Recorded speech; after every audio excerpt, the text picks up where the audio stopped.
சகோதரிகளே, இங்க பாருங்க. இன்னைக்கு வந்து ஜூஸ் போட்டிருக்கேங்க.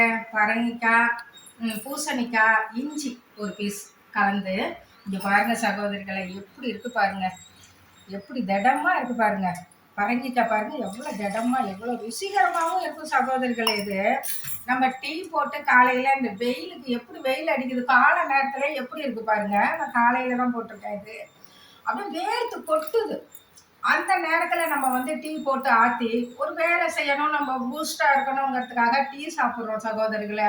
அது எப்படி இருந்தாலும் நமக்கு உடம்புக்கு சரி இருக்காது. அதனால பாருங்க, நான் இப்படி தான் செஞ்சு என் பொண்ணுக்கெல்லாம் இப்படி தான் நான் கொடுக்குறேன். இது வந்து ரொம்ப நல்லா இருக்கும் உடலுக்கு. நம்ம பரங்கிக்காய், பூசணிக்காய், இஞ்சி சேர்க்கும் போது உடம்புக்கு ஹெல்த்தாக இருக்கும். சாயங்காலம் வரைக்கும் நல்லா இருக்கும், பூஸ்டாக இருக்கும். அதனால தான் சகோதரிகளை, நீங்களும் ஒரு முறை இப்படி போட்டு இந்த ஜூஸ் காலை நேரம் வெறும் வயிற்றுல சாப்பிடணும்.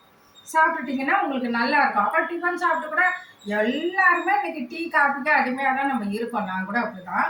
அதனால நம்ம டிஃபன் சாப்பிட்டுட்டு கூட ஒரு டம்ளர் டீ போட்டுக்கலாம். டீயோ காஃபியோ சாப்பிட்றவங்க போட்டுக்கலாம்.